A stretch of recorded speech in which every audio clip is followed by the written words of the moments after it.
இணைந்திருக்கும் அனைவருக்கும் இதயபூர்வமான வாழ்த்துக்கள். அனைவருக்கும் வணக்கம்.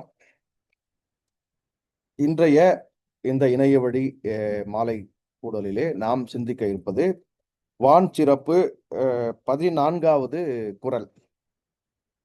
ஏரின் உழார் உழவர் புயலென்னும் வாரி வலங்குன்றிக்கால்.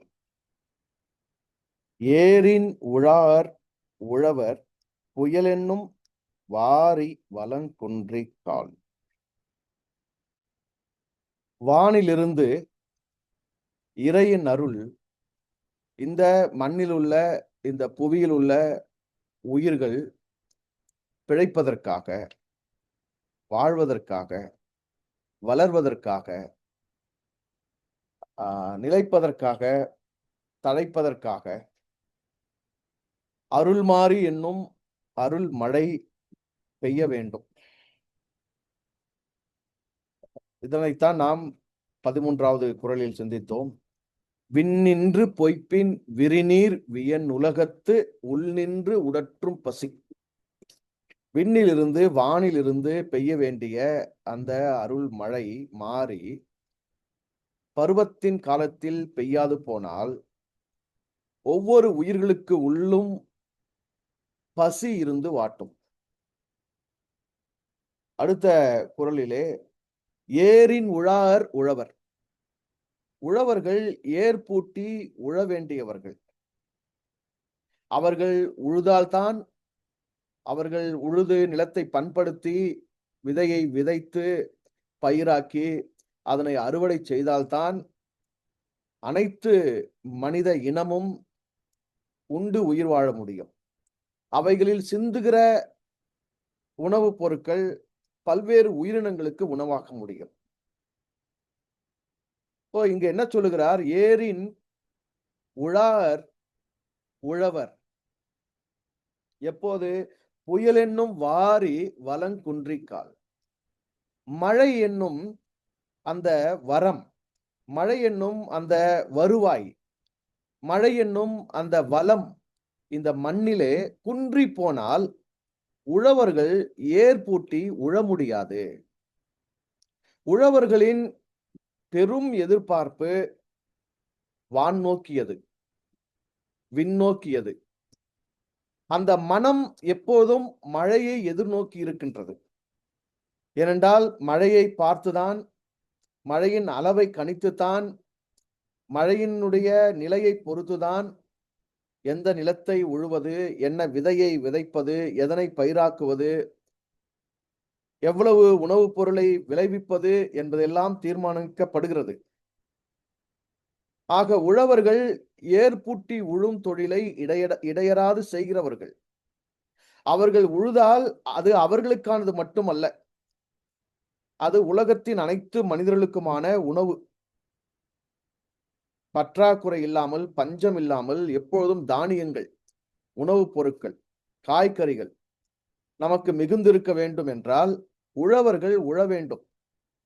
ஆக உழவு தொழில், முதன்மையாக உழவு தொழில் உழவர்கள் என்பவர்கள் எந்த ஒரு இனத்தில், எந்த ஒரு மனித கூட்டத்தில் சிறப்பிக்கப்படுகின்றார்களோ, மதிக்கப்படுகின்றார்களோ, அவர்கள் கவனிக்கப்படுகின்றார்களோ, வேறு எந்த ஒரு தொழிலை விட உயர்வானதாக உழவு தொழில் கருதப்படுகின்றதோ அந்த இனம், அந்த நாடு, அந்த மக்கள் அவர்கள் வாழ்வில் வளம் குன்றுவதே கிடையாது. எந்த நாட்டில் உழவர்கள் அலட்சியம் பண்ணப்படுகிறார்களோ, உதாசீனம் செய்யப்படுகின்றார்களோ, உழவு தொழில் மதிக்கப்படுவது இல்லையோ, அதனை இழிவாக, ஈனமாக கருதும் நிலை, மனப்பான்மை இருக்கின்றதோ, எங்கு உழவர்கள் உதாசீனம் செய்யப்படுகின்றார்களோ அந்த நாட்டு மக்கள், அந்த நிலத்தின் மக்கள் நன்றாக வாழ்ந்துவிட முடியாது. உழவு தொழில் என்பது இறையோடு இணைந்து செயலாற்றுகின்ற உயிர் தொண்டு என்பதை நாம் முதன்மையாக உள்வாங்கிக் கொள்ள வேண்டும். நான் ஏற்கனவே இதை பலமுறை உங்களுக்கு கற்றுக் கொடுத்திருக்கின்றேன், பேசியிருக்கின்றேன். உழவர்கள் என்பவர்கள் தான் நிலத்தை உழுது பண்படுத்தி விதையை விதைத்து பயிராக்கி அறுவடை செய்து உணவுப் பொருட்களை உலகத்துக்கு வழங்குகிற உழவர்கள் தான் உண்மையான இறைவனுடைய ஊழியர்கள், இறை தொண்டாளர்கள், இறை சேவகர்கள். இறையை பூசிக்கின்றவர்கள், கோயிலிலே மந்திரம் ஊதுகின்ற பிராமணர்களை விட, தேவாலயத்திலே வேதத்தை படித்து வியாக்கியானம் செய்கின்ற, வழிபாடு நடத்துகின்ற போதகர்களை விட, பாஸ்டர்களை விட, மசூதியிலே குரான் ஓதுகின்ற இமாம்களை விட, உண்மையிலேயே நேரடியான இறைவனுடைய ஊழியர்கள் என்பவர்கள் விவசாயிகள் என்று சொல்லப்படுகிற வேளாண்மை செய்கின்ற உழவர்கள் தான். ஏனென்றால் அவர்கள் பருவ மழையை கணித்து கவனித்து, விண்ணிலிருந்து இறைவன் நேரடியாக அருளுகின்ற அந்த மழை நீரை சரியாக பயன்படுத்தி, தேவையான நேரத்தில் நிலத்தை அவர்கள் உழுது ஏற்பூட்டி உழுது பண்படுத்தி விதைத்து அறுவடை செய்து அதனை சாதிக்கோ மதத்துக்கோ என்று அடக்கி வைத்துக் கொள்கிறது இல்லை. உணவு பண்டம் எங்கெல்லாம் தேவைப்படுகிறதோ அங்கெல்லாம் அது செல்கின்றது. எல்லா மனிதர்களுக்கும் அந்த நிலத்தில் பல உயிர்கள் உண்டு உயிர் வாழ்கின்றது. இறைவன் உயிர் தொண்டு புரிகின்றான். இறைவன் உயிர்களை பிழைப்பூட்டுகின்றான். இறைவன் இடையறாது உயிர்களை வாழ வைத்துக் கொண்டிருக்கின்றான். உணவின்றி உயிர்கள் உயிர் வாழ்வது முடியாது. உடலின் இயக்கம் சரிவர இயங்காது. உடலின் உள்ளுறுப்புகள் நிலைத்த ஒரு செயல்பாட்டில் இருக்க முடியாது. உடல் தடுமாறிவிடும். உடல் நிலை குலைந்து விடும். உடல்கள் உயிர் வாழ்வதற்கு இறை இடையறாது உயிர் தொண்டு புரிவது போல, அதற்கு பக்கபலமாக உறுதுணையாக இருந்து இறையோடு இணைந்து தாங்களும் உயிர் தொண்டு புரிகின்றனர். உணவளிப்பது உயிர் தொண்டு, உணவை விளைவிப்பது உயிர் தொண்டு. அதற்காக உழுகின்ற, அதற்காக நிலத்தில் வேலை செய்கின்ற, அதற்காக வேளாண்மை புரிகின்ற உழவர்கள் தான் உண்மையான இறைவனுடைய ஊழியர்கள் என்பதை உள்வாங்கிக் கொள்ள வேண்டும். அந்த உழவர்கள் காலத்தில் ஏற்பூட்டி உழ வேண்டியவர்கள். ஏற்பூட்டி அவர்கள் நிலத்தை உழ வேண்டும், அதனை பண்படுத்த வேண்டும். அதற்கு அந்த நிலத்தை பண்படுவதற்கு முன்பதாக அவர்களுக்கு மழை தேவை. விதைக்கும் போது ஒரு மழை தேவை. அறுவடைக்கு முன்பாக ஒரு மழை தேவை. நீர் இல்லாமல், தண்ணீர் இல்லாமல் நிலத்திலே விளைச்சலை அவர்கள் கொண்டு வந்துவிட முடியாது. அவர்கள் தங்களுடைய உழைப்பை சார்ந்திருக்கின்றார்கள். தங்களுடைய கடமையை, உழைப்பை, உடல் உழைப்பை, தங்களுடைய புத்தியை இந்த உணவை விளைவிப்பதற்காக நன்றாக செயல்படுத்துகின்றார்கள். ஆனால் அதற்கு முக்கியமாக மழை வேண்டுமே. மழை பொய்த்து போனால், பருவம் மழை இல்லாமல் போனால், புயல் என்னும் வாரி வலம் குன்றிவிட்டால், புயல் என்னும் வாரி வலம் குன்றிவிட்டால் இவர்கள் ஏற்பூட்டி உழ முடியாதே. தங்களுடைய உழைப்பையும், தங்களுடைய அறிவையும், தங்களுடைய புத்திசாலித்தனத்தையும், தங்களுடைய நுட்பங்களையும் மட்டுமே சார்ந்து அவர்கள் விதைத்து விடவோ, அறுத்து விடவோ, உணவுப் பொருளை கொண்டு வந்து விடவோ முடியாது. அவர்களுக்கு இறையினுடைய அருள் மாறி மழை பெய்ய வேண்டும். மழையினுடைய வரவு குறையக்கூடாது. மழையினுடைய வளம் குன்றக்கூடாது. இங்கே நாம் இன்னொன்றை விளங்கிக் கொள்ள வேண்டியிருக்கிறது. முதன்மையாக உழவர்கள் இறைவனுடைய ஊழியர்கள். உழவு தொழில் தான் இறை தொழில். இதை நாம் முதன்மையாக புரிந்து கொள்ள வேண்டும். இரண்டாவதாக, மழை ஒரு வரவு, ஒரு வருவாய். ஒரு குடும்பம் நாம நடத்துறோம். அந்த குடும்பத்துக்கு மாதம் எவ்வளவு செலவு, எவ்வளவு வருவாய் தேவை அப்படிங்கிறது ஒரு பெரும் ஒரு கணக்கு இல்லையா? ஒவ்வொரு குடும்பத்துக்கும் அதனுடைய அளவு மாறுபடலாம். ஆனால் ஒவ்வொரு குடும்பத்துக்கும் அந்த குடும்பத்தினுடைய வாழ்க்கை முறை, உணவு தேவை, உடை தேவை, போக்குவரத்து தேவை, பராமரிப்பு தேவை, மருத்துவ செலவு, இப்படி எல்லாவற்றையும் கணக்கிட்டு ஒரு குறிப்பிட்ட அளவுக்கு வருவாய் இருந்தால்தான் அந்த குடும்பம் இயங்கும். இல்லை என்றால் அந்த குடும்பம் திண்டாடும், தவிக்கும்.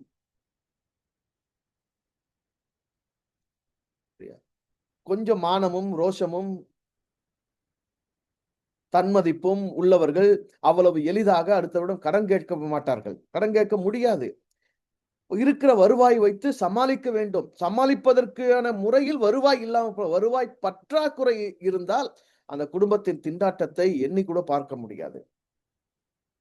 குடும்பத்திற்கு ஒரு வருவாய் எவ்வளவு முக்கியமோ அதனுடைய அளவு குறைந்து போகக்கூடாது. ஏன்னா காலந்தோறும் விலைவாசிகள் பெருகி கொண்டிருக்கிறது, தேவைகள் பெருகி கொண்டிருக்கிறது, மனித ஓட்டம் அதிகரித்துக் கொண்டிருக்கிறது. ஆக காலந்தோறும் வருவாய் பெருக வேண்டியதாக இருக்கின்றது. அது குன்றி போக குறைந்து போக கூடாது. அது அதிகரிக்க வேண்டியதாக இருக்கிறது. அப்படி குன்றி போனால் அந்த குடும்பம் குன்றி போகிறது, திணறுகிறது, திகைக்கிறது. குடும்பத்தின் வருவாய் எவ்வளவு முக்கியம் என்பதை குடும்பத்தில் உள்ள ஒவ்வொருவரும், குடும்பம் நடத்துகிற எல்லாருக்கும் தெரியும்.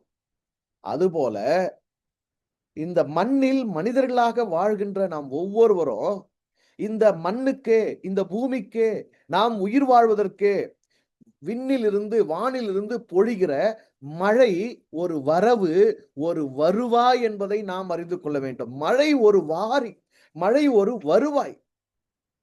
எப்படி வீட்டினுடைய வருவாய் மேல, வீட்டினுடைய வரவு மேல நமக்கு அக்கறையும், கவனமும், புத்தியும், விருப்பமும் இருக்கின்றதோ, அதுபோல விண்ணிலிருந்து பொழிகிற மழை என்னும் அந்த வருவாய் மீது இந்த பூமியில் வாழ்கிற அனைத்து மனிதர்களுக்கும் ஒரு விருப்பமும், அக்கறையும், நோக்கமும், எதிர்நோக்கும் கட்டாயம் இருக்க வேண்டும்.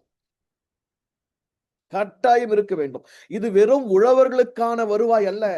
உணவை உண்கிற ஒவ்வொரு உயிரினத்துக்குமான வருவாய். உணவு விளைவிக்க வாய்ப்பு இல்ல, மழை இல்ல, நிலத்தை உழுவார் இல்ல, ஏர்பூட்டி உழுது உழவுத் தொழில் செய்வார் இல்ல. ஆனால் வீட்டிற்கு வருவாய் மட்டும், பண வருவாய், பொருள் வருவாய் மட்டும் அதிகரித்துக் கொண்டிருக்கிறதுன்னு வச்சுங்க. ஆயிரங்கள வருவாய் ஈட்டினவங்க இப்போ லட்சங்கள்ல கூட வருவாய் ஈட்டுறீங்கன்னு வச்சுங்க. லட்சங்கள்ல வருவாய் ஈட்டுறவங்க கோடிகள்ல கூட வருவாய் ஈட்டுறீங்கன்னு வச்சுங்க. ஆனால் உணவு பண்டம் கிடைக்காமல் போனால் எதை தின்று உயிர் வாழ்வது? இப்ப இருக்கிற வரைக்குமாவது ஓகே, ரூபா நோட்டு வந்து காகிதம் தானே. கழுத காகிதம் சாப்பிடுது. சில மாடு, நகரத்தில் உள்ள மாடு காகிதம் தின்னுது. மனிதர்களும் காகிதத்த கூழ் காய்ச்சி அரைச்சு குடிச்சுக்கலாம். இல்ல அப்படியே மென்னு கூட தின்னுக்கலாம்.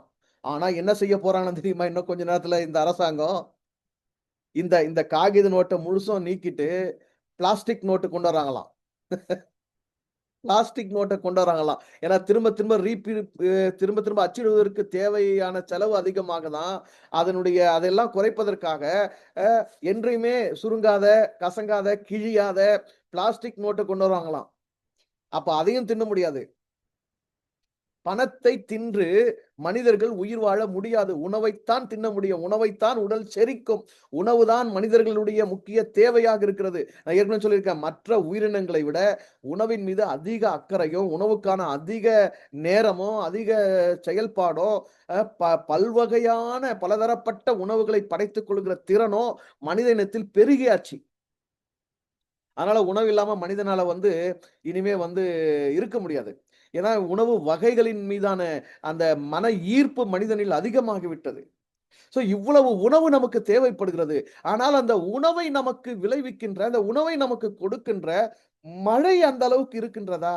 அந்த மழையை வருவாயாக நாம் கருதுகின்றோமா? குடும்ப வருவாய பற்றி ஒரு எதிர்பார்ப்பு இருக்கு. குடும்ப வருவாய பற்றி ஒரு விருப்பம் இருக்கு. குடும்ப வருவாய் பற்றி ஒரு அக்கறை எண்ணம் இருக்கு.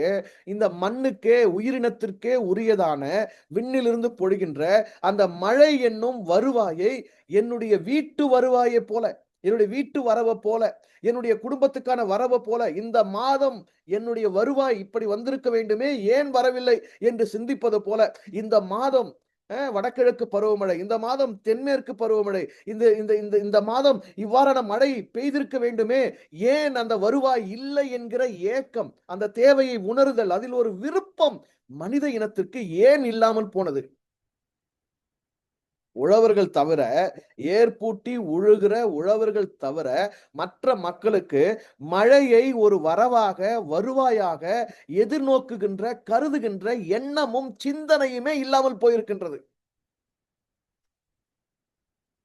மரங்களுக்கோ, தாவரங்களுக்கோ, மற்ற மண்புழு, புழு பூச்சிகள், மற்ற உயிரினங்களுக்கோ இல்லை என்று சொல்ல முடியாது.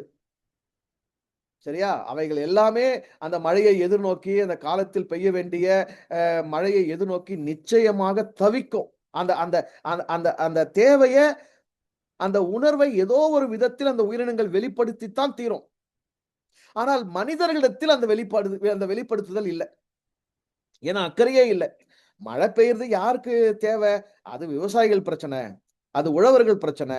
நம்மனா நிலமா வச்சிருக்கிறோம், நம்மனா பயிராயிடுறோம், நம்மனா நாத்தா நடுறோம், நம்மனா ஏர் பூட்டி உழுதுட்டா இருக்கிறோம். நமக்கு என்ன இருக்குது? நாம எதுக்கு மழைய பத்தி யோசிக்கணும்? அது பெஞ்சா என்ன? பெய்யாம போனா என்ன? இன்னும் சொல்லப்போனா, பெய்யாதத விட பெஞ்சா ரொம்ப கஷ்டம். என்ன அந்த மழை? வேலைக்கு போக விட மாட்டேங்குது, இத செய்ய விட மாட்டேங்குது, அத செய்ய விட மாட்டேங்குது, ஒரு நிம்மதியா இல்ல, அ அ நல்லாவே இல்ல. ஏன் அந்த மழை பெய்யுது? அப்படின்னு மழையை சலித்துக் கொள்கிறோம். மழையின் மீது ஒரு வெறுப்பை உமிழ்கின்றோம். மழையை வேண்டா வெறுப்பாக பார்க்கின்றோம். மழை வேண்டாதது. ஏன் இந்த மழை பெய்யுது? அப்படின்னு மழையை நாம் எதிர்க்கின்றோம். அதனிடத்தில் ஒரு வெறுப்பு மனப்பான்மையை நாம் காண்பிக்கின்றோம். சரியா? ஏரின் உழவர் புயல் என்னும் வாரி குன்றிக்கால். புயல் என்னும் மழைய தான் இங்க வந்து புயல்னு குறிப்பிடுறாரு. சரியா?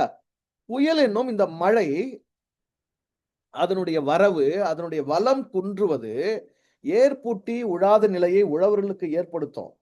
உழவர்களுக்கு ஏர்பூட்டி உழ முடியாத நிலை ஏற்பட்டால், நம்ப தட்டுல உணவு பஞ்சம் வருமே! அப்ப என்ன பண்ணணும்?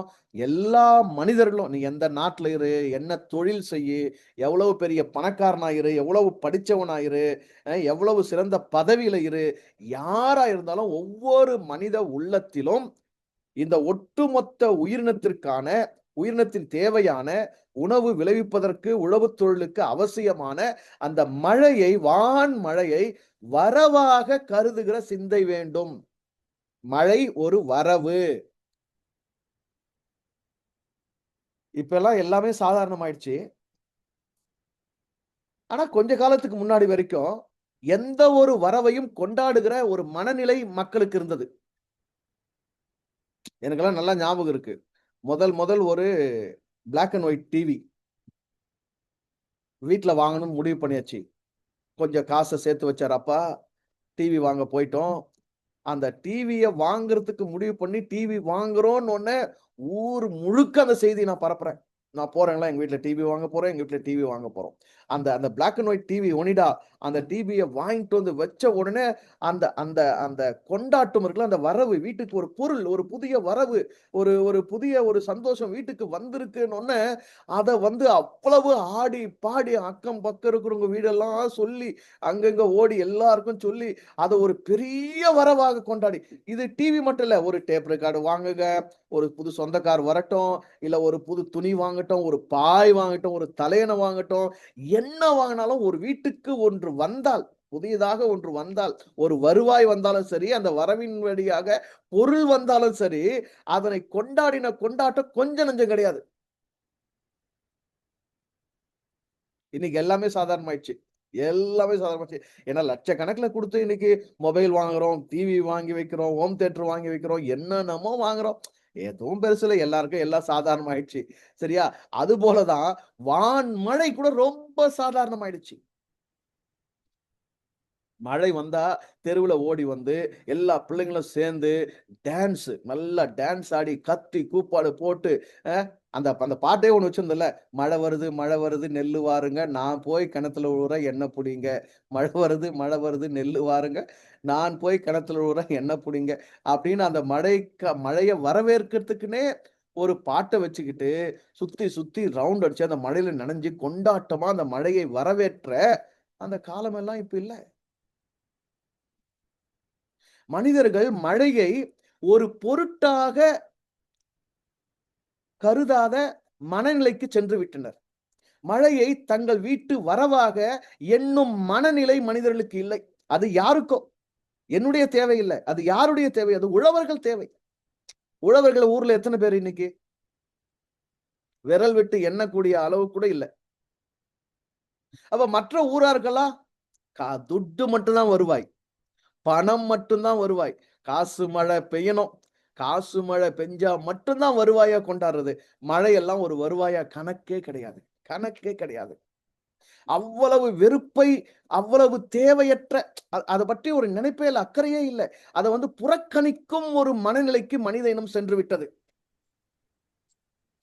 உழவுத் தொழிலை புனிதமாகவும், இறைத்தொழிலாகவும், இறையின் உயிர் தொண்டாகவும், அவர்களை இறை ஊழியர்களாகவும் மனிதர்கள் நாம் கொண்டாட வேண்டும். மழையை நம்முடைய வாழ்வுக்கான, நம்முடைய உயிருக்கான, நம்முடைய உணவுக்கான, நம்மை இந்த பூமியில் பிழைப்பூட்டுகின்ற ஒரு வருவாயாக நாம் அதனை கொண்டாட வேண்டும். மழையினுடைய வளம் குன்றாதபடி நாம் பார்த்துக் கொள்ள வேண்டும். சரியா? மழையினுடைய வளம் குன்றக்கூடாது. அது நமக்கு நிறைவா இருக்கணும்.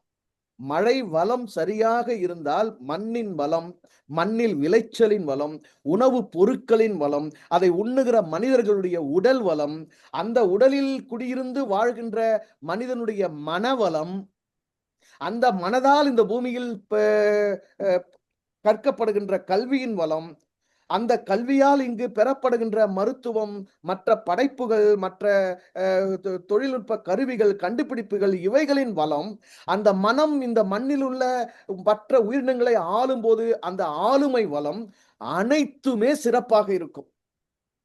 இது ஒரு சுழற்சி தான். மழையினுடைய வளம் குன்றினால் மண்ணின் வளம் குன்றும்.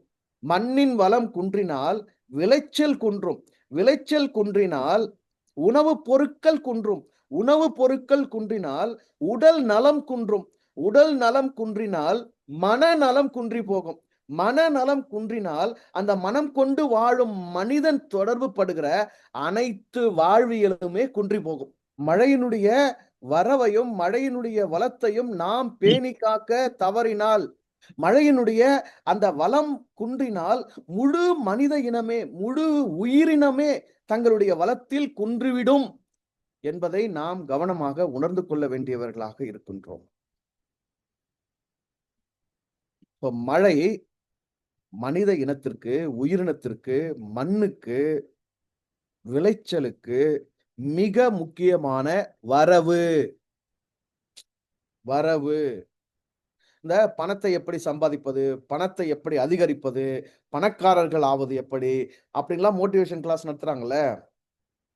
அதுல முக்கியமான ரகசியம் என்ன சொல்லிக் குடுக்குறாங்கன்னா, பணத்தை கையாளும் போது மன மகிழ்ச்சியோடே கையாளு. அதாவது பணம் வரும்போது நீ எவ்வளவு சந்தோஷப்படுறியோ, அத விட 1 மடங்கு அதிகமா பணத்த செலவு பண்ணும்போது சந்தோஷப்படு.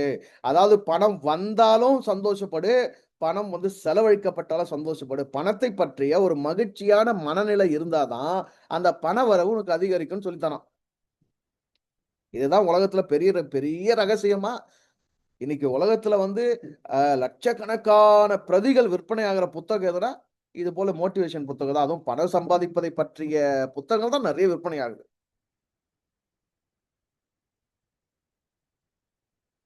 ஏன்னா வருவாய் அதிகரிக்கணும்ன்றது எல்லாருடைய ஆசை, எல்லாருடைய தேவை. யாருக்குமே போதும், இந்த வருவாய் போதுங்கிற முடிவெல்லாம் கிடையாது. சரியா? ஏன் இத விட நம்ம இன்னும் கொஞ்சம் அதிகம் சம்பாதிக்க கூடாது? நாம ஏன் இதுக்கு இன்னும் ஒரு கூடுதல் வருமானத்தை ஏன் தேடக்கூடாது? இன்னும் கொஞ்சம் ஏன் நம்ம முயற்சி செய்யக்கூடாது? இன்னும் ஒரு புதிய நிலையில நம்ம ஏன் இறங்கக்கூடாது? இப்படிங்கிற வருவாய் தேடலுக்கான நாட்டம் மனிதர்களுக்குள் நாளுக்கு நாள் அதிகரித்துக் கொண்டே இருக்கின்றது. அப்படி மழையை வருவாயாக கருதினால் தானே அதன் மீது கவனம் வைப்போம். அது எவ்வளவு வருதுன்றத பத்தி யோசிப்போம். அது எவ்வளவு குறையுதுங்கிறத பத்தி யோசிப்போம். அது என்ன எந்த அளவுக்கு தேவைங்கிறத பத்தி யோசிப்போம். அது வெறும் யாரோ ஒரு குறிப்பிட்ட தொழில் செய்கிற கூட்டத்துக்குள்ள ஒதுக்கிட்டோம்.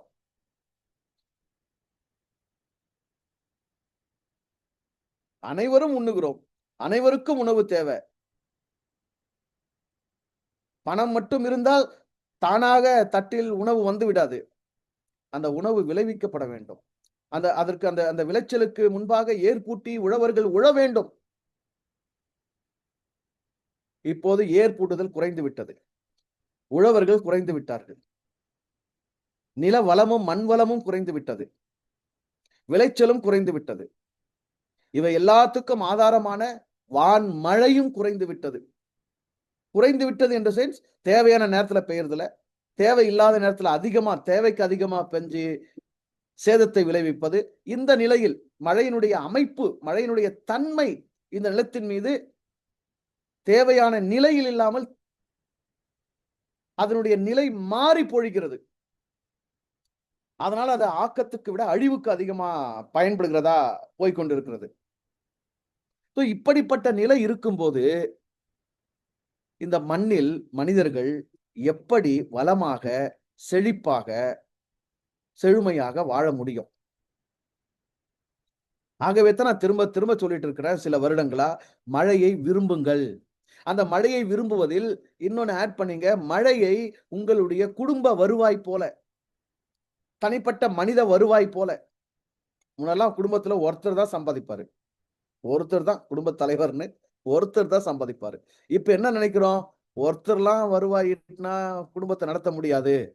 குடும்பத்துல எல்லாரும் வருவாயிட்டணும். அப்பா சம்பாதிக்கணும், அம்மா சம்பாதிக்கணும், பையன் இருந்தா பையன் சம்பாதிக்கணும், பொண்ணு இருந்தா பொண்ணு சம்பாதிக்கணும், இன்னும் வேற யாருனா இருந்தா அவங்களும் சம்பாதிக்கணும். எத்தன பிள்ளைங்க இருக்கிறாங்களோ அத்தன பிள்ளைங்களும் சம்பாதிக்கணும். அத்தன பேரும் வருவாய் ஈட்டினாலும், வருவாய் இல்ல, வருவாய் பத்தல, பிரச்சனை, பணத் தேவை, கடன் இந்த சூழல் இருந்துட்டே இருக்குது. இப்ப எல்லாரும் தனிப்பட்ட மனிதர்கள் ஒவ்வொருவரும் ஏதாகிலும் ஒரு விதத்தில் வருவாய் ஈட்ட வேண்டும் என்கிற ஒரு ஒரு காலகட்டத்துக்குள் நம்ம நுழைஞ்சிட்டோம். ஒரு புது யுகம் இது. இது ஒரு புது யுகம். வீட்ல 5 பேர் இருந்தா, 6 பேர் இருந்தா, அத்தன பேரும் சம்பாதிக்கணும். அத்தன பேருக்கும் ஒரு தனிப்பட்ட வருவாய் இருந்தே ஆகணும்னு ஆயிட்டோம். அது போல தாங்க. அது நல்லது தான். எல்லாரும் வருவாய் ஈட்டுங்க. பொருள் ஈட்டுங்க. அது தேவை. சம்பாதியுங்க. அதேவேளை எல்லா மனித மனமும் மழையை வருவாயாக கருதி, வரவாக கருதி, அந்த வரவுக்காக, அந்த வரவை விரும்பி, அந்த வரவுக்கான செயலை செய்யணுமே!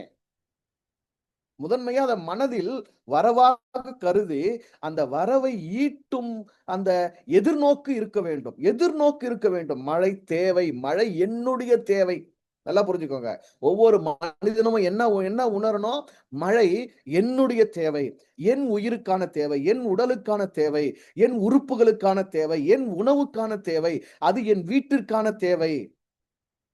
மழை என்னுடைய வீட்டு வரவு, மழை என்னுடைய தனிப்பட்ட வரவு, மழை என்னுடைய உடலுக்கான வரவு, மழை என்னுடைய உயிருக்கான பிழைப்புக்கான வரவு என்று ஒவ்வொரு தனி மனிதனும் மழையின் மீது அக்கறை எடுக்கணும்.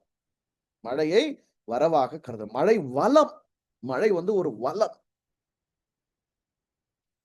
உயிர்கள் வளமையோடு வாழ்வதற்கு, நிலம் வளமையோடு இருப்பதற்கு, இயற்கை பச்சை பசேல் என்று வளமையாக இருப்பதற்கு, அதனை அனுபவித்து ரசித்து வாழ்கின்ற மனித மனம் வளமையோடு இருப்பதற்கு மழை வளம் குன்றக்கூடாது. மழையை பெரும் வளமாக பார்க்கணும். மழையை பெரும் வளமாக பார்க்க வேண்டும். அப்ப இந்த இந்த இந்த சிக்கலை புரிஞ்சுக்குங்க. ஏரின் உழார் உழவர் புயல் என்னும் வாரி வளம் குன்றிக்கால். இப்பொழுது நாம் இதனை அப்படியே மனித வாழ்வோடு கொஞ்சம் பொருத்தி பார்க்கலாம். மனித மனதோடு கொஞ்சம் பொருத்தி பார்க்கலாம்.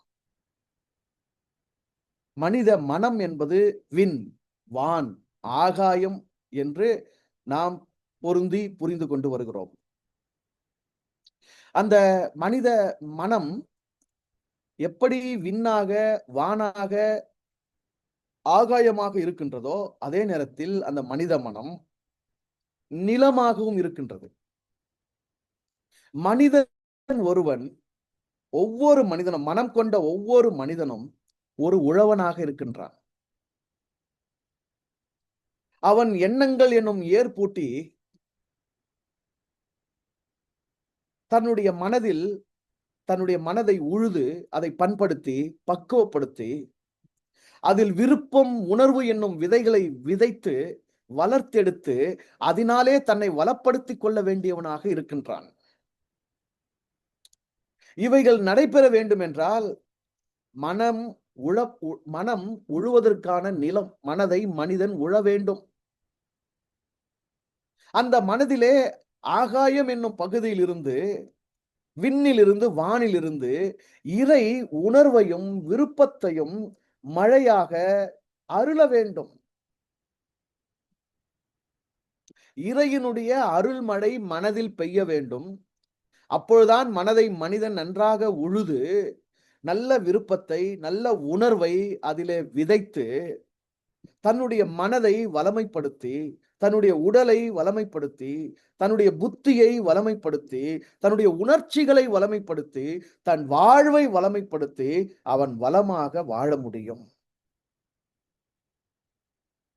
மனித மனதில் இறைவனுடைய அருள்மழை ஒரு வரவு. எப்படி இந்த மண்ணுக்கு மனித உடலினுடைய உணவு தேவைக்கு மழை ஒரு வரவோ, அதனுடைய வளம் எவ்வாறு குன்றக்கூடாதோ அதுபோல மனதில் அருள் மழை குன்றக்கூடாது.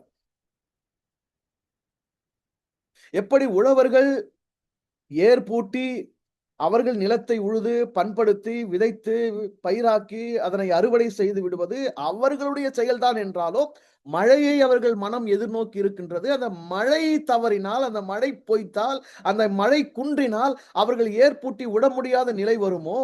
அதுபோன்ற மனம் புத்தியை கொண்டது, உணர்ச்சியை கொண்டது, மனம் தனக்கென்று எண்ணங்களை கொண்டது. ஆனாலும் இறைவனுடைய அருள்மழை மனதில் பெய்யாவிட்டால், அருள் இல்லாவிட்டால், அவன் அருளாலே அவன் தாள் வணங்கி, அவன் தாளை வணங்குவதற்கே அவன் அருள் என்றால், அவன் படைத்திருக்கின்ற இந்த தரணியில் நாம் வளமாக வாழ்வதற்கு அவனுடைய அருள் தேவையின்றி நம்மால் வாழ்ந்துவிட முடியுமா? நம்முடைய புத்தியை மட்டும் கொண்டு, நம்முடைய நுட்பங்களை மட்டும் கொண்டு, நம்முடைய அறிவை மட்டும் கொண்டு, நான் என்கிற அகங்காரத்தை மட்டும் கொண்டு நான் வளப்பட்டு வாழ்ந்துவிட முடியுமா? இறைவனுடைய அருள்மழை என் மனதில் பெய்ய வேண்டும்.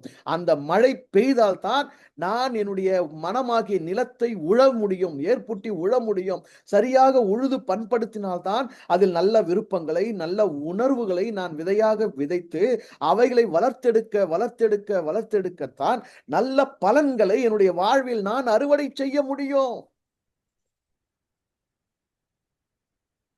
ஆக புரிந்து கொள்ளுங்கள். மழையினுடைய வளமை குன்றினால், மழை என்னும் வருவாய் நின்று போனால், மண் எப்படி பதைக்குமோ, மண்ணின் வளம் எவ்வாறு குறைந்து போகுமோ, விளைச்சல் எவ்வாறு நின்று போகுமோ, உழவன் எப்படி ஏற்புட்டி உட முடியாத நிலைக்கு ஆளாகுமோ, அதே போல மனதில் இறைவனுடைய அருள்மழை பெய்யாமல் போனால் நல்ல விருப்பங்களை விதைக்க முடியாது. மனதை பண்படுத்த முடியாது. நல்ல உணர்வுகளை விதைக்க முடியாது. நல்ல விளைவுகளை மனம் பெற்றெடுக்க முடியாது. அந்த மனம் செம்மையாக, செழுமையாக, வளமையாக, நன்றாக இருக்க முடியாது. மனம் எப்படி நிலம் வெடித்து போகிறதோ, நீர் இல்லாமல், மழை இல்லாமல் நிலம் வெடித்து போகிறதோ, காய்ந்து போகின்றதோ, உழவர்கள் எவ்வாறு அந்த நிலத்தில் உழ முடியாமல் சோர்ந்து போகிறார்களோ, எதிர்நோக்கி காத்திருந்து அவர்கள் தவித்து புலம்புகின்றார்களோ, அதுபோல மனம் வெடித்து போகும். மனம் வெடித்து போகும். பாலபாலமா மனம் வெடித்து போகும். மனம் காய்ந்து வறண்டு போகும். மனம் தீர்ந்து போகும். மனதினுடைய வளமை குன்றி போகும். அந்த மனதால் புதியவைகளை படைக்க முடியாது.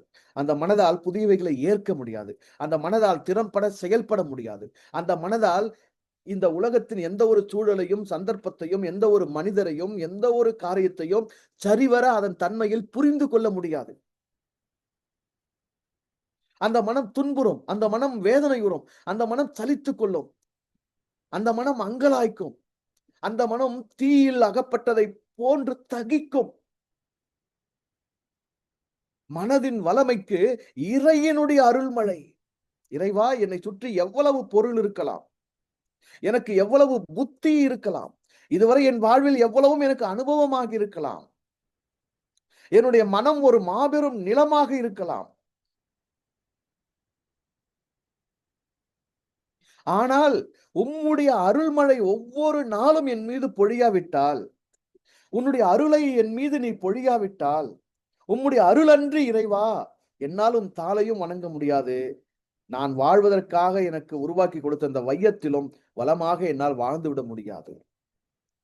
உழவர்கள் உழவுக்கு வான் மழையை எதிர்நோக்குவது போல மனித உள்ளங்கள் ஒவ்வொன்றுமே அந்த இறையினுடைய அருள் மழையை எதிர்நோக்க வேண்டும். மனம் முழுவதும் இறைவா உம் அருளால் நிறையட்டும், அருள் மழையால் நிரம்பட்டும், அருளை நீ அளவின்றி எண்ணில் ஊற்றும், உம்முடைய அருள் மழையால் என் மனம் நிறையட்டும், என்னுடைய அகங்காரத்தினால் அல்ல என் மனதை நான் வாழ்விப்பது, உம்முடைய அருளால் என் மனதை நான் வாழ்விக்க வேண்டும். நான் என்னும் அகங்காரத்தினால் மட்டும் நான் வாழ்ந்துவிட முடியாது.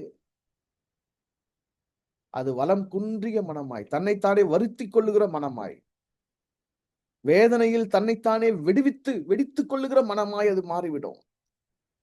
மனம் செழுமையாக, வளமையாக, நல்ல விருப்பங்களோடு, நல்ல உணர்வுகளோடு, உணர்ச்சிகளை சரியாக கையாண்டு மனதை செழுமையாக வாழ வைக்க வேண்டுமானால் இறை மழை, அருள் மழை தவறாது மனதில் பெய்ய வேண்டும். மண்ணின் மீது தவறாத மழை பெய்ய வேண்டும். மனதின் மீது தவறாத அருள் பெய்ய வேண்டும். அருளின்றி மனம் செழுமையுறுவது இல்லை. வான் மழையின்றி மண் செழுமையுறுவது இல்லை. எவ்வாறு ஒரு உழவர் தன்னுடைய நிலத்தினுடைய நிலையை புரிந்து, வான் மழையினுடைய அளவை புரிந்து, சரியான காலத்தில் சரியான முறையில் தன்னுடைய நிலத்தை உழுகின்றாரோ, அப்படி மனிதர்கள் உள்ளத்தை உழ வேண்டியவர்கள். உள்ளம் உழப்பட வேண்டிய ஒரு நிலம். ஏற்கனவே பெற்ற புரிதல், ஏற்கனவே பெற்ற அருள், ஏற்கனவே அடைந்த அனுபவம், அவற்றை கொண்டே நான் அனுதினமும் எல்லா காலமும் வாழ்ந்துவிட முடியாது. அது தீர்ந்து விட்டது.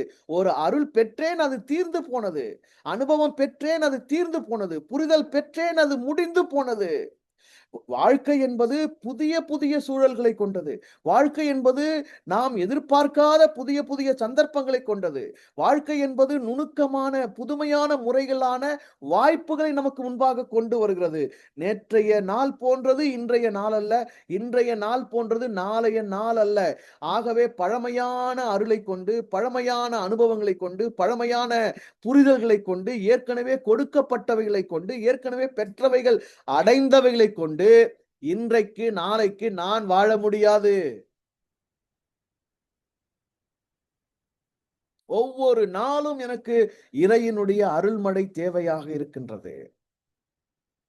மண்ணிலே பருவமழை பொய்த்து போவதற்கும், உழவர்கள் ஏற்புட்டி விட முடியாத நிலையில் மழையினுடைய வரவும், மழையினுடைய வளமையும் குன்றி போவதற்கும் பல காரணங்கள் இருக்கின்றது.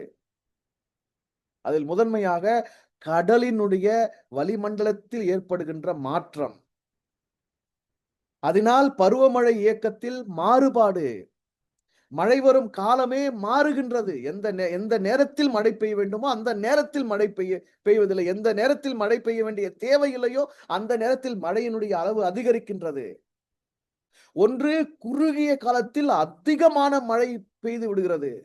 அதனால் நீண்ட காலம் வறட்சி நீடிக்கின்றது. வெள்ள நீர் அதிகரிக்கின்றது.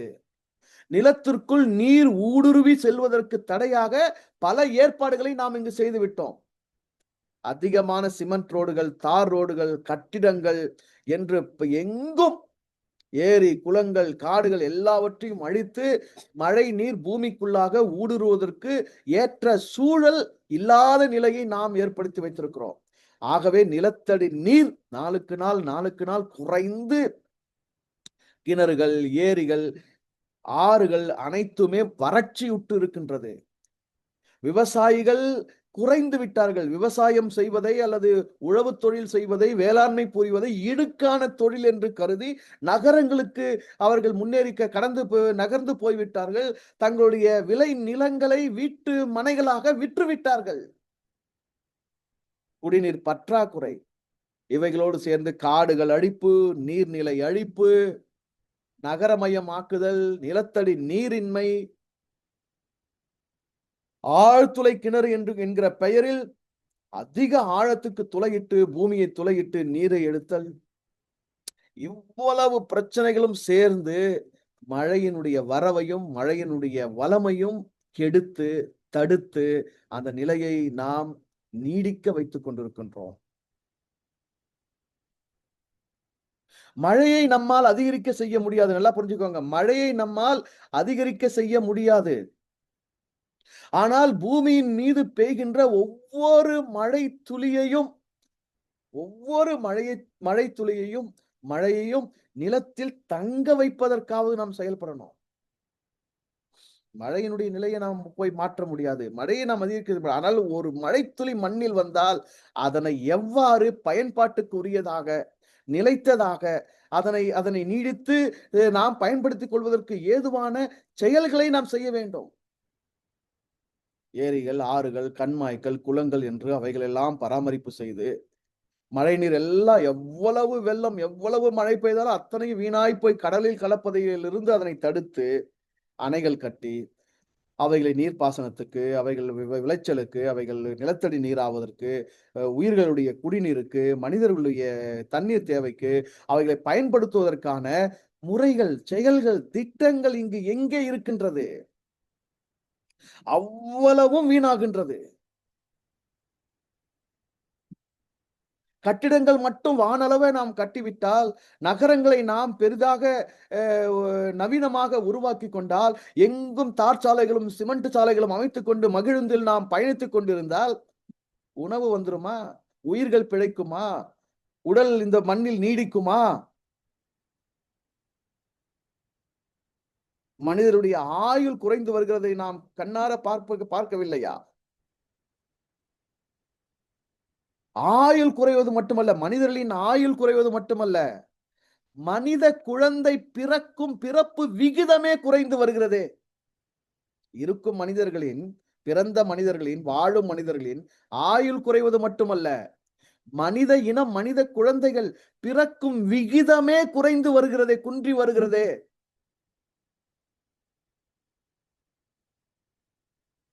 அறிவார்ந்தவர்களை, புத்தியுள்ளவர்களை, தெளிவு பெற்றவர்களை, மண், நிலம், வளம், காடுகள், ஆறுகள், ஏரிகள், குளங்கள், நதிகள், அருவிகள், கடல், வேளாண்மை, உணவு எல்லாவற்றை பற்றிய புரிதலும், அதனை பற்றிய சரியான எதிர்நோக்கும், செயல் திட்டமும் உள்ள அறிவார்ந்தவர்களையா நாம் ஆட்சி முறைக்கு ஆட்சியாளர்களாக தேர்ந்தெடுக்கின்றோம்.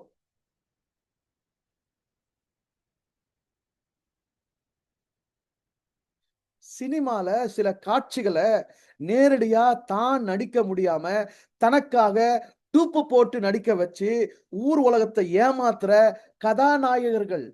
கதை அவன்து கிடையாது. பாடல் அவன்து கிடையாது. ராகம் அவன்து கிடையாது. இசை அவன்து கிடையாது. கதை வசனம் அவன் பேசுற வசனம் அவன்து கிடையாது. அவன் போடுற காஸ்டியூம் அவன்து கிடையாது. நல்லா புரிஞ்சுக்கோங்க. அவன் போடுற காஸ்டியூம் அவன்து கிடையாது. அவன் பண்ற மேக்கப் அவன் பண்ணிக்கிறது கிடையாது. அவன் பேசுற டயலாக் அவன்து கிடையாது. ஒரு முழுமையான தத்தி. நல்லா புரிஞ்சுக்கோங்க. ஒரு முழுமையான தத்தி. 100க்கு 100% ஒரு முழுமையான தத்தி. அவன ஒரு இயக்குனர் இயக்கணும். அவனுக்கு ஒரு கதாசிரியர் கதை எழுதிக் கொடுக்கணும். அவனுக்கு ஒரு பாடலாசிரியர் பாடல் எழுதிக் குடுக்கணும். அவனுக்கு ஒருத்தன் இசையமைக்கணும். அவனுக்காக அந்த பாடல ஒருத்தன் பாடணும். அவனுக்காக ஒரு நடனத்த ஒரு நடனாசிரியர் சொல்லிக் குடுக்கணும். அவனுக்காக சண்டை பயிற்சி ஒரு சண்டை ஆசிரியர் கத்துக் குடுக்கணும். அவனுக்கு முடியாத காட்சிகள்ல வந்து டூப்பு போடுறவன் வந்து தன்னுடைய உயிர பணயம் வச்சு அவனுக்காக டூப் போட்டு குதிக்கணும், ஓடணும், ஒடியாரணும், பைக்ல பறக்கணும். இதெல்லாம் இன்னொருத்தன் செய்யணும். இப்படி எல்லாமே அடுத்தவங்க செஞ்சு தன்னை ஒரு ஒரு நாயகனாக காட்டிக் கொள்ளுகிற இந்த தத்திகள் கையில ஆட்சி குடுத்துட்டு, எப்படிங்க நம்ம நாட்டுல மழை பெய்யும்? அப்படியே பெஞ்சாலும் அந்த மழைய வந்து சேமிக்கிறதுக்கோ, இங்க தங்க வைக்கிறதுக்கோ, அதை உயிரின உணவு பயன்பாட்டுக்குரிய பயன்பாட்டு நிலைக்கு கொண்டு வர்றதுக்கோ, என்ன திட்டங்கள் அவங்ககிட்ட இருக்கும்? அதை பற்றி என்ன அறிவு தெளிவு அவங்ககிட்ட இருக்கும்? அதுக்காக அவங்க படிச்சாங்களா? அதுக்காக அவங்க சிந்திச்சாங்களா? அதுக்காக அவங்க கற்றாங்களா? அதுக்காக அவங்க யோசிச்சாங்களா?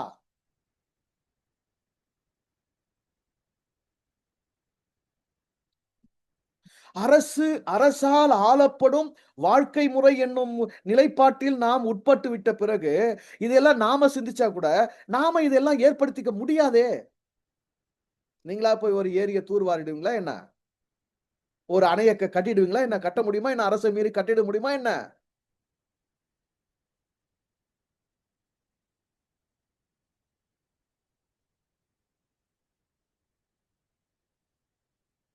தமிழ்நாட்டில் ஆட்சிக்கு வருவதற்கு, ஆட்சி பொறுப்பிற்கு வருவதற்கு, அமைச்சர்களாக வருவதற்கு, திருக்குறளை முழுமையாக கற்று, அறிந்து, உணர்ந்து, தெளிந்திருக்க வேண்டும் என்கிற ஒரு தகுதியை வைத்தால், தமிழர்களின் மறைமொழி, இறைமொழி, நிறைமொழி, உலக பொதுமறை என்று உலகோரால் பாராட்டப்படுகின்ற வள்ளுவன் அருளிய திருக்குறளை படித்து, கற்று, அறிந்து, உணர்ந்து, தெளிந்த தகுதி உடையவன் எவனோ அவன் தான் ஆட்சி பொறுப்புக்கு வர வேண்டும் என்ற ஒரு தகுதியை வைத்தா, எவனாவது நிப்பானா? எவனாவது நிக்க முடியுமா? இல்ல நாடுதான் இப்படி இருக்குமா? வளம் குன்றிய, மழையின் வரவு இல்லாத, அப்படியே மழை தேவைக்கும் அதிகமாக பொழிந்தாலும் அதனை சேமித்து வைக்கிற எந்த திட்டம் இல்லாமல் கடலில் போய் வீணாக கலக்கின்ற, நிலத்தை பாழாக்குகின்ற, விளைச்சலை மூழ்கடிக்கின்ற இந்த இழிநிலை இருக்குமா? கொஞ்சம் யோசிச்சு பாருங்களா? கொஞ்சம் யோசிச்சு பாருங்களா? இனி வரும் காலத்தில் இந்த தமிழ்நாட்டு மக்கள் எப்படியாகிலும் இதனை சிந்தித்து, "அப்பா நீ கட்சி ஆரம்பிக்கிறியா? வேட்பாளரா நிக்கிறியா? 1330 குறள படிச்சிருக்கிறியா? திருவள்ளுவர் வகுத்த அந்த வாழ்வியல் நெறி அறம், பொருள், இன்பம், வீடு உள்வாங்கி இருக்கிறியா? கருத்த உள்வாங்கி இருக்கிறியா? அ அத அத அத உனக்கு புரியுதா? என்னன்னு புரியுதா? அத அத அதன பற்றிய தெளிவு உனக்கு இருக்குதா? இருந்தா வேட்பாளரா நில்லுப்பா. இல்ல தயவு செய்து வேட்டிய மடிச்சு கட்டின்னு ஓடுப்பா. உன்னையெல்லாம் நாங்க அங்கீகரிக்க மாட்டோம்." அப்படிங்கிற நிலையில தமிழர்களுடைய மனம் வளமைப்பட வேண்டுமே. ஏன்னா நம்மள ஒருத்தன் தானே அவனும். நாம எப்படி இருக்கோமோ அப்படித்தானே அவன் இருப்பான். அவன் எப்படி இருக்கிறானோ அப்படித்தானே நாம இருப்போம். நம்ம அறிவு நிலைப்பாடு, நம்ம மனநிலைப்பாடு என்னவோ அப்படித்தானே நாம நமக்கு தலைவர்கள, ஆட்சியாளர்கள, பொறுப்பாளர்கள தேர்ந்தெடுத்து பதவியை ஒப்படைக்கிறோம். ஏனென்றால் மனித மனம் அவ்வளவு வளம் குன்றியதாக இருக்கின்றது. ஏனென்றால் அது தன்னுடைய மனதை உழுவதில்லை, பண்படுத்துவதில்லை, பக்குவப்படுத்துவதில்லை. அதற்கு தேவையான இறைவனுடைய அருள்மழையை சார்ந்திருக்கவில்லை. அதனால தான் அது வேஷத்துல, மோசத்துல, நடிப்புல, நாடகத்துல சிக்குண்டு, அடிமைப்பட்டு ஏமாந்து போகுது. ஏமாந்து போகுது. அவனை நாயகன் என்று ஏன் இந்த மனம் கொண்டாடுகின்றது? அவன் உண்மை நாயகன் அல்ல. அவன் உலகத்துக்கு நாயகன் அல்ல. ஒரு உயிரினத்தின் நாயகன் அல்ல. இந்த மாநிலத்துக்கு அவன் நாயகன் அல்ல. என் வீட்டுக்கோ, உன் வீட்டுக்கோ, இந்த நாட்டுக்கோ நாயகன் அல்ல. அவன் அந்த கதைக்கான ஒரு நாயகன். கதை நாயகன். கதாநாயகன் கூட கிடையாதுங்க. கதை நாயகன். அந்த இயக்குனர் தெரிந்து கொண்ட அந்த கதைக்கு அவனை நாயகனாக தேர்ந்தெடுத்தார். அப்படி அவன் 100 கதைக்கு நாயகனா நடிச்சிருக்கட்டும். இன்னும் 1000 கதைக்கு கூட நாயகனா அவன் நடிக்கட்டும். அதோட தான் அவன் பிரச்சனை. அதுதான் அவனுடைய நிலைப்பாடு. கதைக்கு அவன் நாயகன். ஆனால் வாழ்வுக்கு அல்ல. நிலத்துக்கு அல்ல. மண்ணுக்கு, மரத்துக்கு, இங்கு இங்கு இங்கு இருக்கிற உயிரின வாழ்வியல் சூழலுக்கு அல்ல. இதனை ஆள்வதற்கு அல்ல. இதனை கூட புரிந்து கொள்ள முடியாத வளம் குன்றிய நிலையில், நல்லா புரிஞ்சுக்கோங்க. வளம் குன்றிய நிலையில், மன வளம் குன்றியவர்கள் தமிழ் மக்கள். தமிழ்நாட்டு மக்கள் மன வளம் குன்றியவர்கள். ஏனென்றால் இந்த மனதிற்கு வரவேண்டிய அருள் மழை என்னும் இறைவனுடைய அருள் வரவு அங்கு இல்லை. ஆகவே அவர்கள் கதை நாயகர்களை கலநாயகர்களாக கருதுகிறார்கள். நாடு எப்படி உருப்படும்? என்ன மழை வந்தா என்ன ஆகப் போகுது? என்ன மழை வரலன்னா என்ன ஆகப் போகுது? மழைய பற்றிய விருப்பம் மக்கள்ட்ட எப்படி இருக்கும்? இந்த மண்ணினுடைய செழுமை, வளமை எப்படி இருக்கும்? இங்குள்ள உழவர்கள், விவசாயிகள் என்ன ஆவார்கள்? இனிமே என்ன ஆகணும்? நாடு முழுவதும் விவசாயிகளுடைய தற்கொலை, உழவு நிலங்கள் எல்லாம் வீட்டு மனைகளாக, கட்டிடங்களாக, கல்வி நிறுவனங்களாக மாறிக்கொண்டிருக்கிறது. நிலத்தடி நீரை சேமிப்பதற்கோ, பூமியின் மீது பெய்கிற மழையை சேமிப்பதற்கோ எந்த திட்டமும் எவரிடத்திலும் இல்லை. அக்கறையே இல்ல. அப்புறம் இங்க என்ன சரியாகும்? இப்ப மனிதர்கள் இறை அருள்மழையை மனதில் உட்கொண்டு மனதை வளப்படுத்த வேண்டும். வளமான மனம் கொண்ட மனிதர்களாக நாம் அனைவரும் உருவெடுக்க வேண்டும். புரியணும். இறைவனுடைய அருளின்றி என்னால் மட்டும் ஆவது ஏதும் இல்லை. இறை அருள்மழை பெய்தால்தான் என் மனமாகிய நிலம் செழுமையுறும். என்னுடைய மனம் செழுமையுற்றால் தான் என் உடலும் என் மனதிலிருந்து நான் வெளிப்படுத்துகின்ற செயல்களும், படைப்புகளும், திறன்களும் செழுமையானதாக இருக்கும். ஆகவே இறைவா உம் அருளை எனக்கு தா. இறைவா இந்த மண்ணுக்கு தேவையான மழையை தா. மழையை நான் விரும்புகிறேன். மழையை வருவாயாக ஏற்கின்றேன். மழையை வளமாக நான் கருதுகின்றேன். அந்த வளம் குன்றக்கூடாது. அந்த வருவாய் தடைப்படக்கூடாது. ஏர் பூட்டி உழக்கூடிய உழவர்கள் சோர்ந்து போகக்கூடாது. அவர்கள் தாழ்ந்த நிலைக்கு தள்ளப்படக்கூடாது. அந்த தொழில் கொண்டாடப்பட வேண்டும். ஏங்க, மதங்கள் இருக்கிறவன் பாருங்களா, இந்து மதத்துல இருக்கிறவன் பூஜை பண்ற பிராமணர்கள, இல்ல இப்ப சாமியார்கள, சன்னியாசிகள போய் கால்ல விழுறான். பூவா வாரி கொட்டுறான். காசு மழைய பொழிறான். அவனுக்கு பட்டு துண்ட விரிக்கிறான். அவன பல்லக்குல வச்சு தூக்குறான். இந்த பக்கம் போனா கிறிஸ்தவங்க பாஸ்டர்களுக்கும், ஊழியக்காரங்களுக்கும் காணிக்க அப்படி அனுப்புறான். கனடால போய் உட்கார்ந்து பால் தின்னுகிறான். பொண்டாட்டி பிச்சை எடுக்குது. எங்களுக்கு ஒரு கார் கூட இல்ல. எங்களுக்கு ஒரு வீடு கூட இல்லன்னு. பெரிய யுனிவர்சிட்டி, அதுல அத்தன லட்சம் ஃபீஸ் கட்டி படிக்கிற அவ்வளவு பெரும் பணக்கார மாணவர்கள்.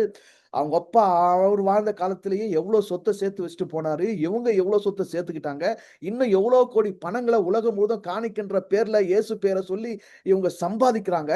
ஆனா கனடால போய் உட்கார்ந்து எங்களுக்கு ஒரு வீடு கூட இல்ல. எங்களுக்கு ஒரு கார் கூட இல்லன்னு அப்படியே உலக்கண்ணீர் வடிக்குது அது. அப்புறமா கடவுள் கார் குடுத்தாரு, வீடு குடுத்தாருன்னு அது சாட்சியா வர சொல்லுது. இந்த கேவலங்கள் நடந்துட்டு இருக்குது. இவங்களுக்கு பணத்த கொடுக்கிறது, ஐயர்மார் வந்தா அவங்களுக்கு தட்டு வரிசை வைக்கிறது, பூ பூமழை பொழியிறது, அவங்களுக்கு மரியாதை செய்றது. இவ்வளவு மதங்கள்ல சிக்கி மடமையாகி, போலியாக மனித இனத்தை ஏமாற்றி, மனித வளத்தினுடைய செழுமைய, உண்மையான இறையினுடைய அருளிலிருந்து அந்த மனங்களை திசை திருப்பி அடிமைப்படுத்திக் கொண்டிருக்கிற இந்த மத சாமியார்களுக்கு, மத போதகர்களுக்கு, சன்னியாசிகளுக்கு இவ்வளவு மரியாதையும், முறையும் செய்து அழிந்து கொண்டிருக்கின்ற இந்த மனித இனம் எங்கேயாவது விவசாயிய மதிக்குதா? விவசாயிய கொண்டாடுதா? விவசாயிக்கு ஆண்டுக்கு ஒரு முறை ஏதாவது மரியாதை செய்தா? அ அவங்களுக்கு அவங்களுக்கு ஏதாவது பூஜை புனஸ்காரம் செய்தா? அ அவ அவ அவங்களுக்கு எதனா மாலை போட்டு ஏதாவது வரவேற்பு குடுக்குதா? கண்டுக்குதா? கண்டுக்குதா முதல்ல? உண்மையிலேயே இந்த உலகத்தில் உன்னதமான நிலையில் மதிக்கப்பட வேண்டிய, உயர்வான விதத்தில் கௌரவிக்கப்பட வேண்டிய, கொண்டாடப்பட வேண்டிய ஒரு ஒரு மனித இனத்தில் ஒரு பிரிவினர், ஒரு கூட்டம் இருக்குன்னா, அது உழவு தொழில் செய்கிற உழவர்கள் மட்டும் தானே. இறைவனோடு இணைந்த உயிர் தொண்டு புரிகின்றனரே. அத கோட்ட விட்டுட்டு, அத கண்டுக்காம விட்டுட்டு, அத மதிக்காம விட்டுட்டு, இந்த கர்மங்கள் எல்லாம் கொண்டாடி, இந்த மனித இனம் வாழுமா என்ன? இதெல்லாம் ஏன் நடக்குது சொல்லுங்க? ஒவ்வொரு தனி மனிதனுடைய மனவளம், அருள்மழை இல்லை. இறைவனுடைய அருள் இருந்தா தானங்க உண்மைய உணர முடியும். புரிய வேண்டிய உண்மைகள புரிய முடியும். சரியான விருப்பங்களும், சரியான உணர்வுகளும் அங்க முளைக்கும். சரியான பாதை அங்கு கிடைக்கும். சரியான விளைச்சல் அங்கு பெருகும். அது பலனா வாழ்க்கையில புத்தியா, அறிவா, செயலா வெளிப்படும். மண் எப்படி வறண்டு போய் தேவையான பருவமழை பெய்யாம தெ நிலை தடுமாறி அது தவிக்குதோ, வெடித்து புலம்புதோ, விளைச்சலுக்கு உதவாத அ வ வறண்ட நிலமா மாறிக்கொண்டிருக்கிறதோ, அதுபோல ஏற்கனவே மனம் வறண்டு போச்சே. அங்க அருள்மழை இல்லையே. அது திணறி தவிச்சு கிடக்குதே. மனம் மனிதம் என்பதிலும் வளப்பட்டு இல்லை. மனம் தன்னுடைய தெய்வீகத்திலும் வளப்பட்டு இல்லை. மனம் தன்னுடைய அறிவு, செறிவு, புத்தி, புரிதல், உணர்வு, விருப்பம் எதிலுமே வளப்பட்டு இல்லையே.